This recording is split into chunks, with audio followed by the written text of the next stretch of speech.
السلام عليكم ورحمة الله وبركاته. ازيكم؟ يا رب تكونوا بخير. ومعاكم احمد عبد الغني، وجينا في حلقة جديدة من حلقات يلا كهربا.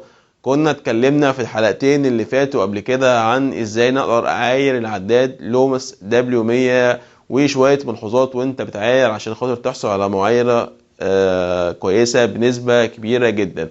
وكنا اتكلمنا في الحلقة اللي بعديها عن اللود سيل وانواعه، وايه اصلا اللود سيل ده عبارة عن ايه، وازاي انا اقدر بعمل تيست على اللود سيل واعرف اذا كان شغال معايا ولا بايظ. وكمان اتكلمنا عن نقطة مهمة جدا، ازاي لو انا عندي ميزان فيه اكتر من لود سيل ازاي نقدر بوصل ما بينهم في النهاية. وكنا اتكلمنا عن نقطة مهمة جدا في اللود سيلات، الفرق ما بين بتلاقي عندك لود سيلات 4 طرف ولود سيلات 6 طرف، واتكلمنا عن الفرق ما بين ال4 وال6 وازاي نقدر احول ال6 طرف لل4 طرف. النهارده ان شاء الله باذن الله، قبل ما ابدا حلقه النهارده اللي انا هقفلها واللي هي عباره عن ازاي اوصل العداد لومس W100 باللود سيل اللي موجود معايا في الميزان، حابب بس انوه. كنا اتكلمنا في الحلقه اللي فاتت عن ان انا لما اجي بعمل تيست على لود سيل لازم اقيس المقاومه بتاعه الاكزيتيشن، الماينس والبلس بيديني من 390 ل 420، والمقاومه بتاعه السيجنال بيديني 350. وده ده الستاندرد اللي انت بتقدر تست بيه اللود سيل اللي عندك وتشوفه اذا كان شغال ولا مش شغال، عن طريق انك انت بتقيس مقاومه. وعرفنا ليه احنا بنتست مقاومه بس، وعرفناها عملي في الحلقه اللي فاتت. طيب انا حابب بس انوه انك انت ده لو انت اللود سيل دوت راكب في الميزان وانت ما عندكش اي داتا شيت ليه، فبتكون ده الستاندرد بتاعه. طيب في لود سيلات تانية، وانا في داتا شيت هعرضها معاكم حالا دلوقتي، هتكون موجودة معاكم على الشاشة.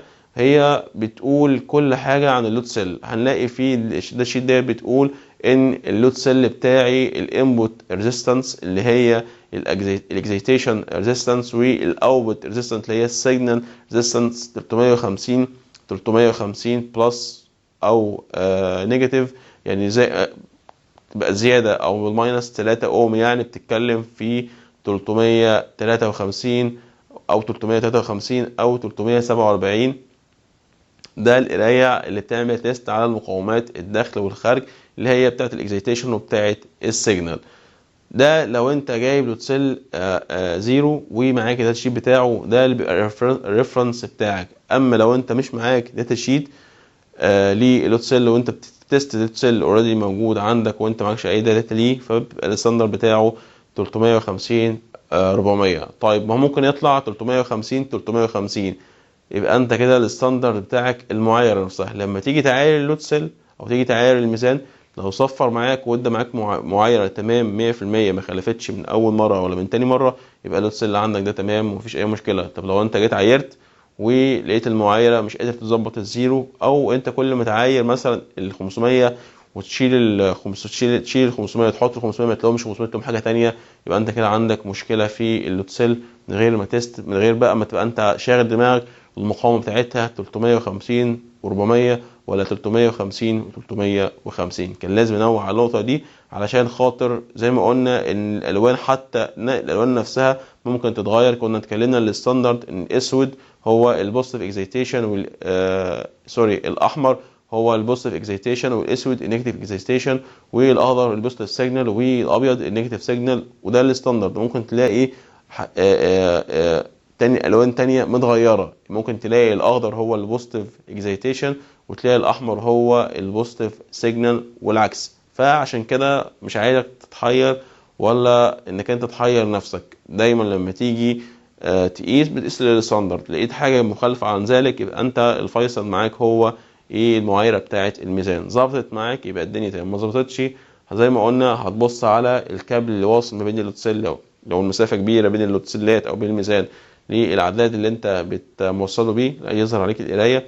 بتشوف اكيد بتلاقي فيه تجنيطه او بتلاقي فيه زي بوكس كده واخد كابل من عند اللود سيلات من عند الميزان لحد الكنترول تحت او لحد اللوحه الرئيسيه، وبتشوف الكابل على الكابل ده، الكابل ده تمام، يبقى انت كده ما عندكش مشكله غير في اللوتسيل اللي لازم يتغير.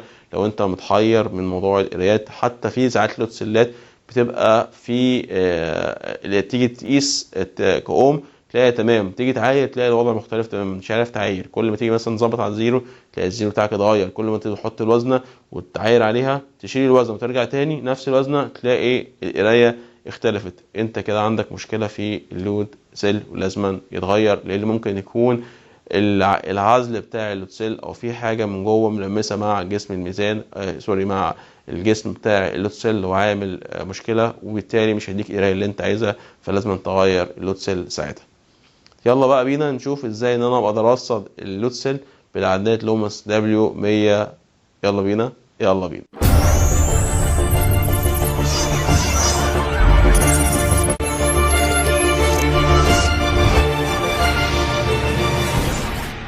زي ما انا قلنا في المقدمه بالظبط، النهارده ان شاء الله باذن الله هنعرف ازاي ان انا اقدر اوصل العداد لوماس W100 باللود سيل اللي عندي. طبعا لو انا عندي ميزان فيه اكتر من لود سيل بجمع كل الالوان مع بعضها وخليها كابل واحد. وقلنا لو انا عندي لود سيل 6 طرف هحوله ل4 طرف، وده اللي هشتغل عليه دايما وده الستاندرد بتاعي ال4 طرف. وعرفنا ازاي هنحول 6 طرف ل4 طرف. تمام. قبل ما نخش في طبعا احنا اتكلمنا في المعايرات في اللود سيل، قلنا الالوان بتاعتنا الاحمر والاسود البوزيتيف والنيجاتيف اكسيتيشن، وقلنا الاخضر والابيض البوزيتيف والنيجاتيف سيجنال. بالظبط كده ده اللي هنوصله بالعداد لوماس W100. لما بتجيب اي حاجه غير العداد، اي حاجه حتى غير العداد، بتلاقي دايما عليه داتا شيت او عليه التوصيله بتاعته في يا اما من فوقيه يا اما في الجنب. العداد هنا زي ما احنا شايفين موجود على الشاشه دلوقتي، ان الوايرنج بتاعه وازاي توصله موجود على اللود سيل موجود على العداد من فوق. هتلاقي عندي الباور سبلاي او السبلاي اللي انا بقدر اغذي التغذيه اللي هتخش تقوم لي العداد في 1 و2 12 فولت و24 فولت. لو عندك الدايره اللي عندك بتطلع 12 فولت تقدر تاخد باور من ال 12 فولت، وطبعا 12 فولت دي سي وتقوم العداد. لو عندك 24 هتاخد 24 وتقوم العداد. طبعا 1 البوزيتيف و2 هي النيجاتيف. زي ما احنا برضو شايفين ان انا عشان اقدر بقى اخد بقى الكابل اللود سيل الاربعه اللي جايين لي من عند الميزان اوصلهم بالعداد، عندي 6 بنات في قلب العداد من 19 ل 24 دول حد 6. طب انا هاخد 4. احنا قلنا هنحول هنحول ال6 ل4.